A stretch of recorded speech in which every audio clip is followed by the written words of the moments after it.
We're delighted to have Sarah Lynn here with us today. And Sarah Lynn says that she is first and foremost a teacher, an ESL teacher, and specifically of literacy. She's also a teacher trainer and a curriculum writer, and she's contributed to a number of ESL textbooks, including future series. And we're delighted that she could make it today, and we're very, very thankful to Pearson for sponsoring her being here. So that being said, I'd like to welcome Sarah Lynn. Great, thank you. Hello. Hey, I would like to thank Leslie. I'd like to thank Judy, Caitlin, and also Pearson ELT, also because they're the ones who supported me to be here. They've also supported me a lot in going to conferences, talking to teachers, going to schools, and learning about what we're doing as teachers and trying to reflect that in the kinds of curricula that we develop. So I would like to know just a little bit about you. So first of all, how many people here teach literacy in ESOL? Raise your hands high. I need to see you. Okay, great. How many people teach more intermediate level, perhaps international students? Okay, great. How many people are teaching the advanced levels with students moving into programs to become, matriculated? Okay, great. How many people here have been teaching for at least 1 year? How many for 2? At least 2 years. How about for 5? Okay, how about for 10? Okay, how many people here have been teaching for at least 15 years? Keep your hands up. How about 20 years? Okay, how about 21? All right, 22. Hey, okay, great. All right. So here we have a room of people. We're all engaged in teaching, and teaching is really about making learning happen. And we're all coming at it from different experiences and different time, different backgrounds, and different length of experience. So this is what our classrooms represents, right? There's a variety of people coming in to learn. Today, we're going to talk about smart practice, brain-based approaches to teaching. Now, believe me, I did not choose brain-based as a phrase. I think course learning's brain-based in teaching. And also, it's very hard to pronounce if you've ever tried to do it. But I did choose the word smart practice because when I think of smart practice, I think of something that's efficient and informed. And basically, what I've been seeking the last couple of years is to think about what we can learn from cognitive science and psychology and neurology to inform our practice so our practice can be more efficient, effective, or just tuned in to learning. So in a lot of ways, Caitlin and I were talking about this yesterday, a lot of what I'm talking about is just what you're already doing, but perhaps giving it a different lens, a different frame. And the frame is going to be, how do we look at learning from cognitive science? When Judy introduced me, she said I was a teacher, first and foremost, right? Curriculum developer, teacher trainer. Did she say I was a neuroscientist? No, all right. Or cognitive science? No. I'm a lay person, I'm an educator, and I've just been reading a lot of books. So everything I'm talking about is what's available in kind of the general literature, and then also a little bit of research, but all online, okay? All right, so as you had in your write-up, we're going to talk about 2 basic questions. What does recent research tell us about learning? And secondly, what teaching practices, and this is probably most important to you, what teaching practices enrich student learning and enhance student memory? What I'd like you to do, first of all, just right now, I'm going to take 1 minute, and I would like you to think about one thing you do in class to enhance your students' memory of their learning. Okay, so just think and scribble it down. You can scribble down a couple of things. Okay, just think. It's an open question.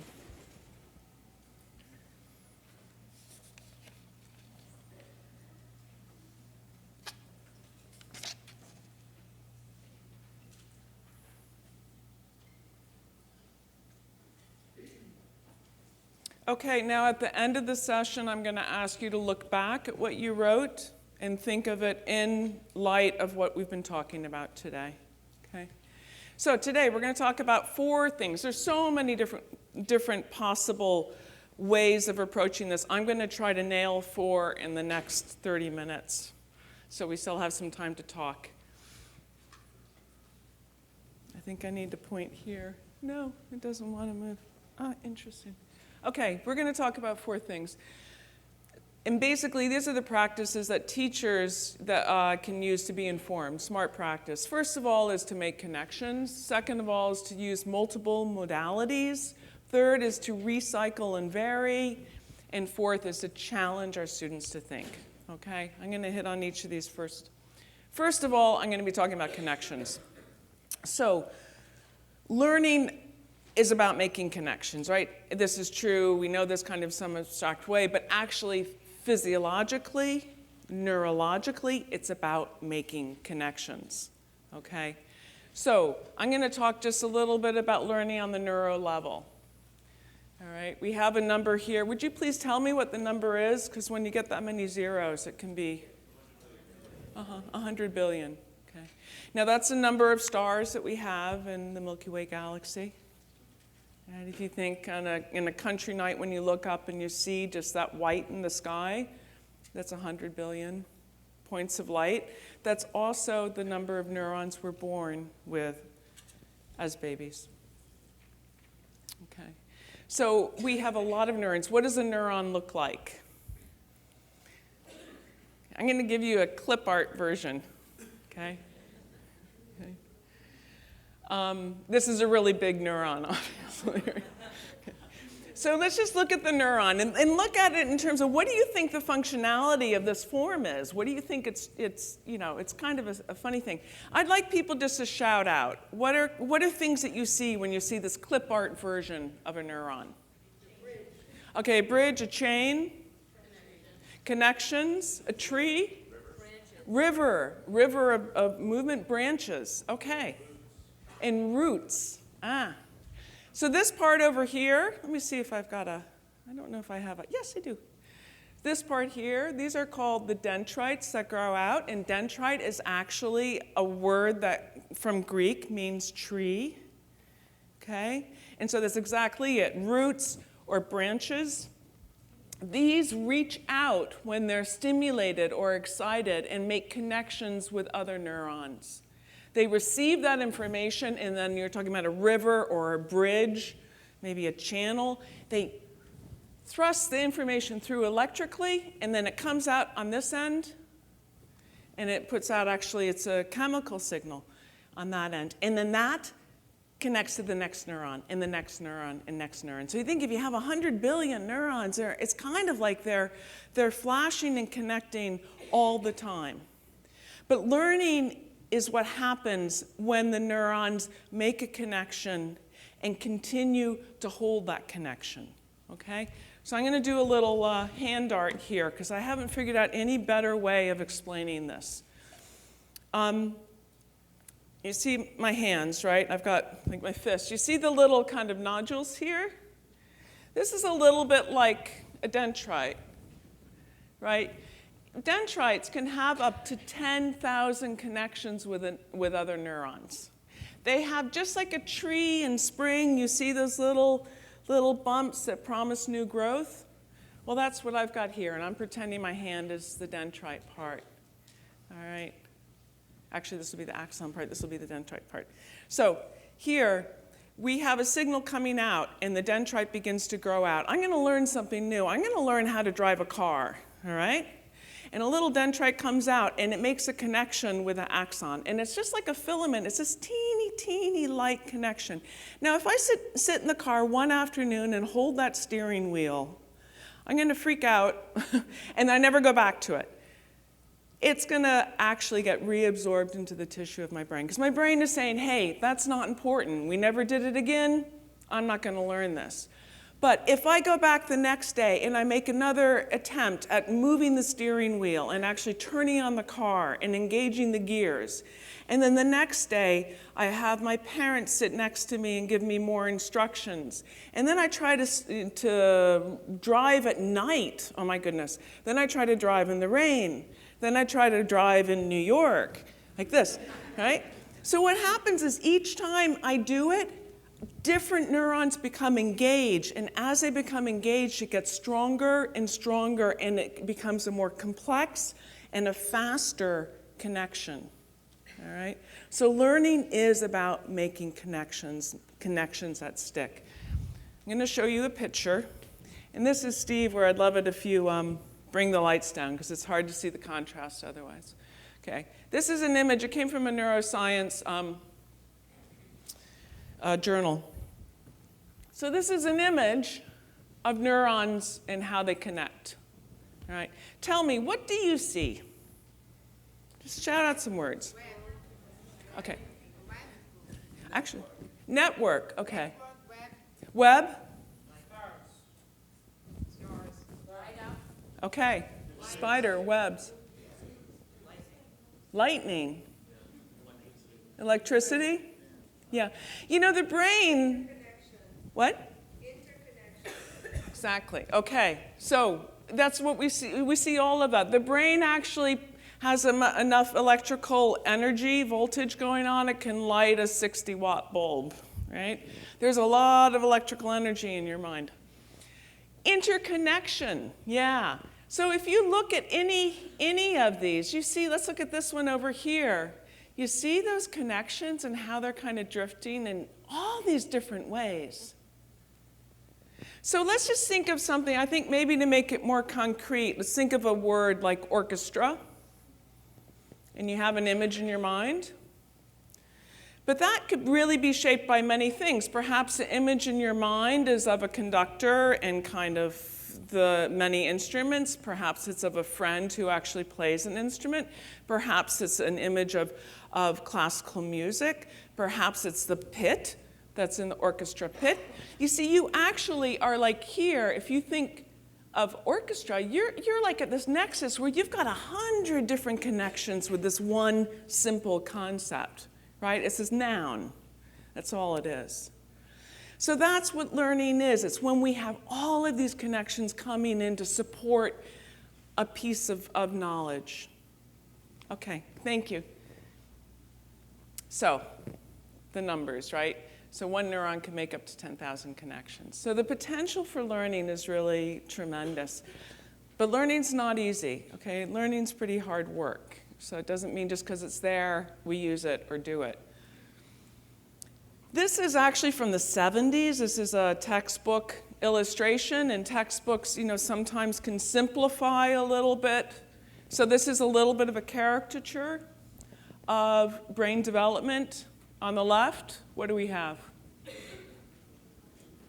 Newborn, okay. And then as we move through, we come to the adult. Just look at newborn and 2-year-old. I like that contrast. What's the difference? Density. Okay. Yeah, here, the newborn there are not a lot of connections. Actually, now they understand that there are probably quite a few connections because in utero, there's a lot of stimulation and a lot of learning going on. And then, but look at 2 years, look at that. It's like this crazy, crazy web of everything, right? Excuse me? The terrible twos, exactly. So how many of you have known a 2-year-old? All right. I love this because it really reminded me of my children when they were 2.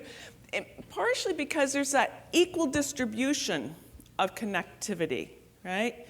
It's a moment in which everything is important.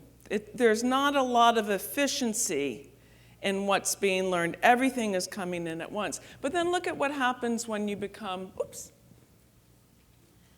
with the adult. How does it change from the 2-year-old to the adult? Yes. Yes, there's a solidification, and then on the other point, there are more areas that have less connection, right? That's an image of an efficient brain, right? Where you have neural pathways, you have stronger connections where things are happening quickly and efficiently. And then you have other pieces that haven't been developed or engaged because they're not being used and they're not important to your life, right? Now, our brains actually go through it. They say at night, we actually go through a little synaptic pruning. So we really actually, sleep is probably one of the most essential ingredients to learning. And there are many mysteries and there are more questions than answers. But one point of this is that at night, actually, your brain is organizing the information and kind of deciding what it's going to keep and what it's going to let go of. Okay. So you don't get all that kind of noise and distraction in your mind. Forgetting is not a bad thing, okay? I think we have this notion, especially in our information inundated life now, we think that forgetting is a bad thing, that we should be able to know all the information, we got it all the time. It's a good thing. We don't want to know everything that we're exposed to. We don't want to be aware of absolutely everything that comes in. Our brains require us to constantly decide what's important. If we pay attention to it and we repeat it and we engage with it again and again, it will develop a neural network. And if we don't, it'll do a little pruning and move away. And that's a good thing, because otherwise we would be 2-year-olds. We wouldn't be able to make decisions. So neurogenesis, this is just a kind of cool fact. They're really just learning about it now, and they're discovering, how many of us were raised to believe that you're born with all those brain cells and then they just start dying by your 16, right? Yeah, right. Well, actually, it turns out if you have healthy habits, which includes actually aerobic exercise, we can grow 700 neurons a day. Yeah. So basically your brain is alive. It's biological. It's dynamic. Learning is biological and alive, but we need to feed it and we need to stimulate the growth. So we're going to do a test. And this is, again, Steve, where I need the lights up because I really need to see how much we've understood. Okay, so we're going to do true and false. And since we're so comfortably seated, I'm not going to ask you to stand right now. Why don't you raise your hands high if it's false? No, if it's true. Like victory, yeah, right? And false, no. Okay? Number 1. Learning happens when neurons make new connections. All right. Some neural connections become stronger than others. Okay. The more connections a memory has, the more durable the memory is. Okay. I seem to only use true. Adults stop growing brain cells. No. Okay, good. Neural connections are permanent. No, they're not. Okay, they need to be constantly engaged. Okay, Brown, Roediger, McDaniel wrote a book called Make It Stick, The Science of Learning. It came out in 2014. This is the book that got me on this craze, and I really recommend it if anybody wants to pick it up. Could someone from the back of the room please read this? I just raise your hand before you start reading. Okay, back here. Thank you. There is virtually no limit to how much learning we remember as long as we leave. You know what just happened now? Did you hear that? There is this guess, and then you get the answer, and there's this And I'm going to be talking about that. It's a really, really neat thing that we do. So yeah, we need to be able to relate it to what we already know. Remember, if learning is connecting neural connections, it's got to be connecting to something that's already there. All right, you can't, how many of you forget your passwords? It's particularly the ones that have to have all those special things, right? Because it's not connected to anything. Now they say connected to a phrase that you like or connected to whatever, but if it's just in itself, you're not going to remember it. So what we already know, we have other terms for it. In psychology, they say schema. I think in education, we say prior knowledge often. Excuse me?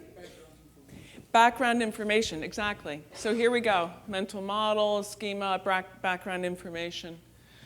So John Medina has written the brain rules, and one thing he's really strong at in some of the work that he's done is talking about all the different modalities in which we learn and what helps kind of prime our learning. And this is what he said about schema. Would someone from the back please read it aloud? Raise your hand first. Okay, right back there. Thank you. If the schema is triggered near the moment of learning, that learning is more permanent. Okay. So just now, when I kind of got your schema going, I put up this, this quote, right, about there is no limit to learning, right? And I kind of got your schema going because you're like, limit to learning. Well, why would that be? Or where would I go with this? And then when you saw this, there was that that connection actually is going to be stronger. And if you think about it neurologically, it's just like you got the neurons firing, right? They're firing, they're thinking, and then they're making a connection.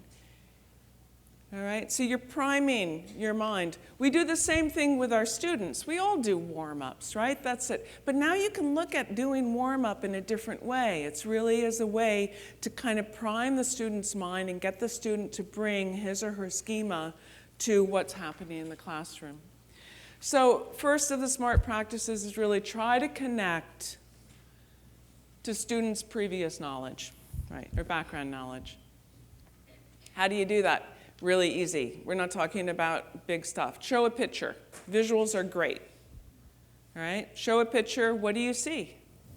Right? That's enough. You get some words out there. It just begins to stimulate people instead of immediately establishing it. Ask a question. What do you know about the brain? Today I did a little schema building. What'd I do? I've done it a couple times. The first thing I asked you to do is to write a practice that you have that enhances memory and learning in your classroom. I was trying to activate your schema, get you thinking about, well, what would that be? What does that look like? What will I say? Okay? This is really counterintuitive. I didn't like it when I saw it, but I've been testing it, you know, because we all have our language laboratories, our learning laboratories, our classrooms. So I will read this one aloud.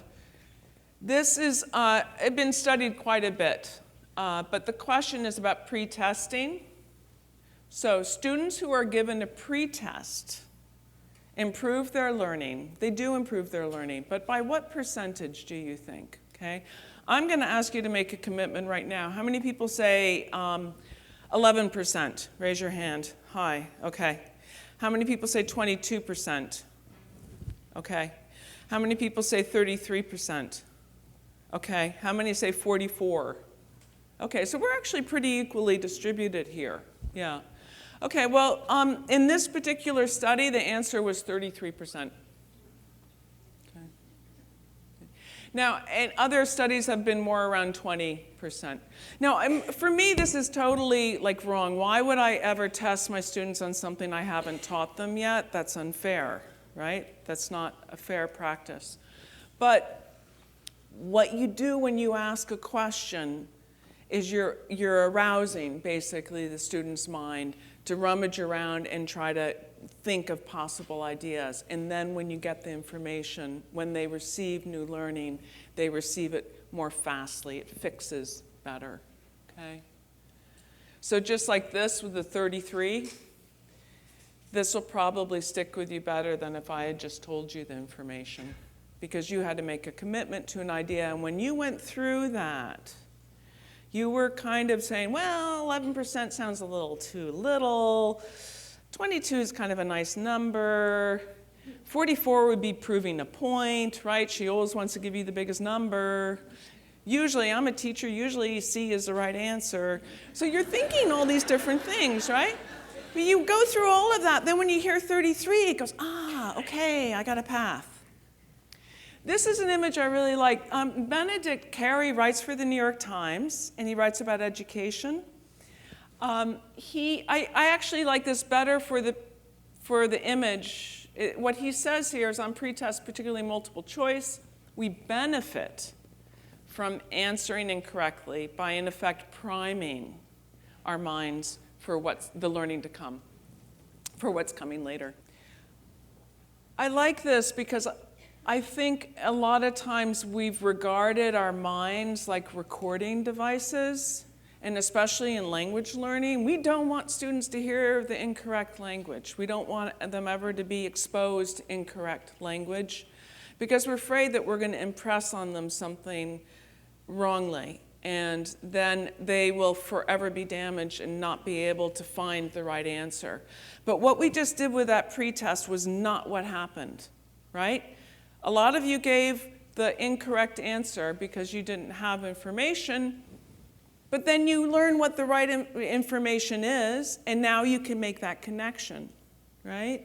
So I really like this idea that here's a target, and we miss it a lot, but eventually we'll hit the right target. And when we hit it, we get that satisfaction. I got it right. You get all these nice kind of chemicals swirling around in your mind, and it fixes that and makes it stronger.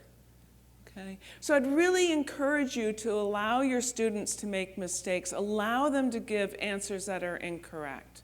In our class, we have a poster that we put up in all our classrooms that mistakes are expected, respected, and inspected. So we really use them as learning opportunities, or that's our hope, right? That's why we have it on the wall to remind us. Okay. So try a pretest. Pretests are great. Another part about making connections is connecting the classroom to life outside of the classroom, right? Students have opportunity to be with us in very, very brief encounters compared to the number of hours they live in a day.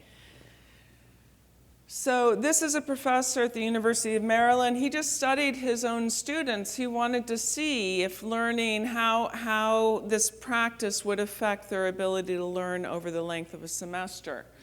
In one group, he asked them at the end of his classes, his lectures, he asked them just to write a summary of what they learned. In the other group, he asked them to write about how their learning would connect to their lives outside of the classroom, outside of the lecture.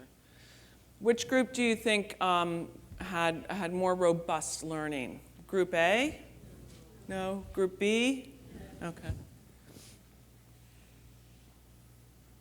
So, you know, one notion is, again, it's really, really simple. It's just more of an attitudinal thing to let the students make the connections, okay? So instead of telling the students, oh, we're learning this because it's important for you when you go have a job interview, instead say, hey, why are we doing this? Why am I spending our important time on this? And see what they tell you. And the first time they'll think, you know, their teacher's really lost it because she doesn't know why she's doing something. But after that, they really begin to, they say, oh, well, because of this and that, and they start making connections. The other question is to ask, particularly at the end of the class, when and where will you use this outside of class? Where do you imagine this is going to make a connection in your life? Why would this be important to you? Okay. Another option is often, I think, we try to find examples to illustrate. Students can also supply examples. And examples that don't illustrate perfectly are helpful too, because then they'll bring out different ones. So ask students to supply examples sometimes. And don't always try to be the source. So I'd like you just to do one thing right now. This is called stand and talk. I'm going to give you a minute to stand and talk and turn to someone who's close by and just basically say one idea that you like. Maybe it's something that you're doing in your class. Maybe it's something that I've said. Something that I've said that you also do in your class. But I'd like you just to think about one thing you like and why you like it, okay? So everyone, let's just stand up. And please turn around, look and see who's close to you. And I really just give you a minute. You've got some connections here. Yeah.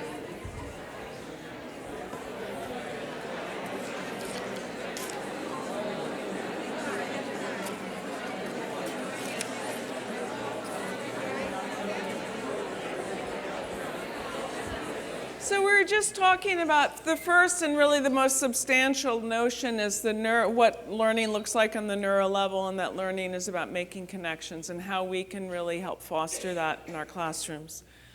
I also want to talk about using multiple modalities. Remember my example of of driving? And all these different experiences, different situations, those are different modalities, different moments, different forms of sensory input. The more you use, the stronger the learning.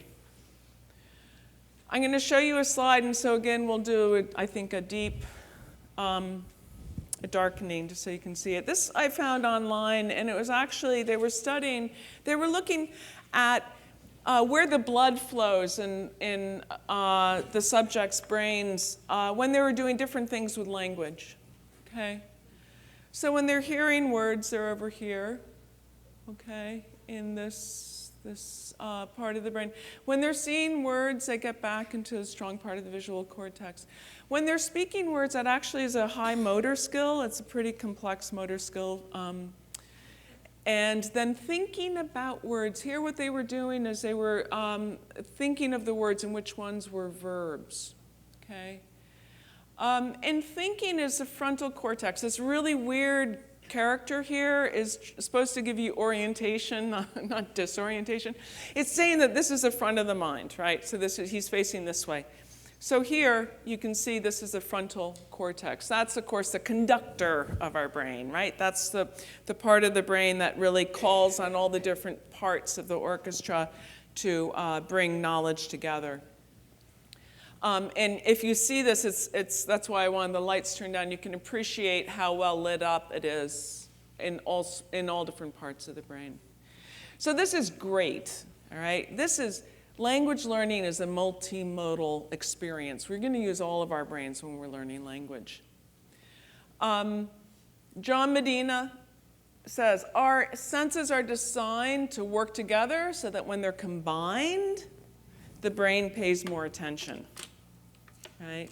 So not just to stick to one medium, but to try to constantly keep at all the different modalities that we have.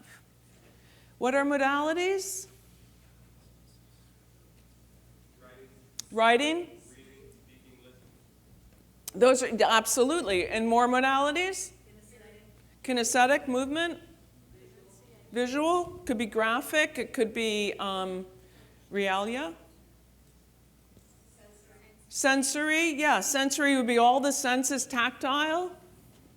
Taste, smell. Okay, there are a lot of them. Colin MacLeod is a professor at the University of Toronto. He's been studying how we remember things. He has an article called The 6 R's of Remembering. It's a good kind of summation of a lot of research. But he was testing particularly recall of words, and he was really interested in what happens when there are two forms of input. So you see the word and you speak the word.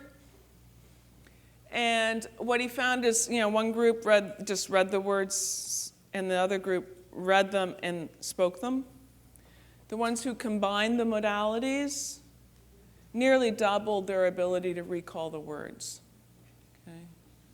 So if you go back to that image of the brain and all the things connecting, by using many modalities, we're stabilizing memories because we're providing a lot of different ways to make the memory durable.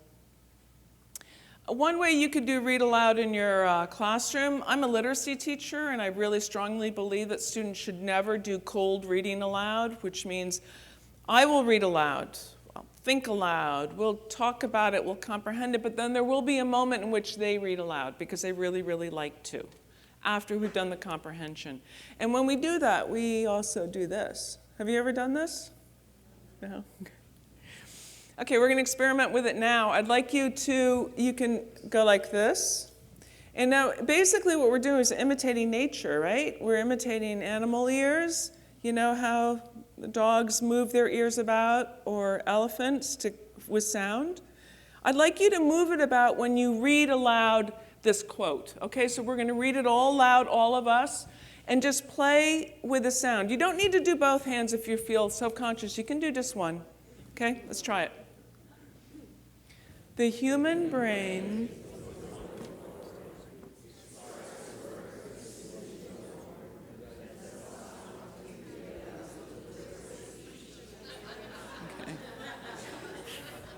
Did you hear that? Did you hear the difference? Yeah.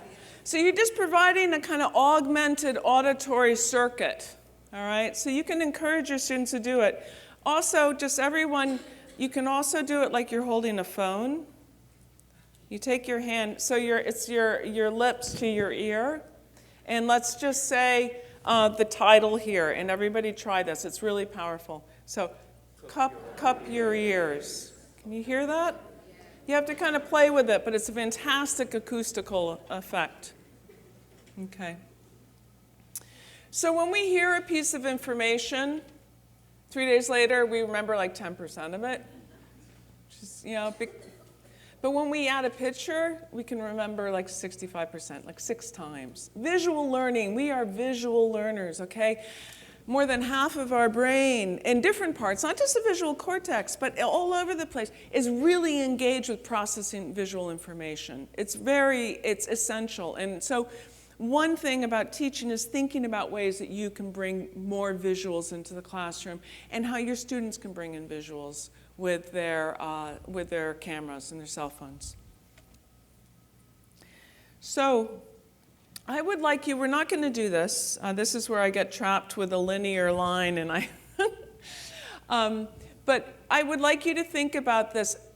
We have handouts, and one of them is a multimodal checklist. Okay, and basically it's a list of, 30 ideas about how to use different modalities in the classroom. And what I recommend you do is just every few weeks for a semester, for a cycle, think about what you did in class and check things off. And what you'll begin to see is you have a pattern. There's certain things you like more than others. And so then after you do this a little bit, then you can actually look at the list and circle a couple of things you'd like to try out, just to create a constant variety in your classroom to make sure that the students are really learning through all of the modalities. Okay. So at this moment, I would like to send you forth with ways of thinking about learning. So what was the first really important concept that we talked about here today? Exactly, making connections. And the second most important concept? The modalities, okay. Now, in terms of making connections, what I'd like to do is just leave you with this thought, because I think this is my alpha and my omega as a teacher. Where are the connections happening? In the brain, in the student's brain, right? So learning begins and ends with the learner, okay? So in everything that we're doing in teaching, just try to keep that in view, that the learning is happening with the learner. It's not happening because we're teachers. It's not happening because we have a curriculum or a classroom. It's happening in the mind of the learner. And these connections are being forged. So anything that we can do to stimulate and support that, and also honor that the learning is within the student. So thank you. All right. Okay.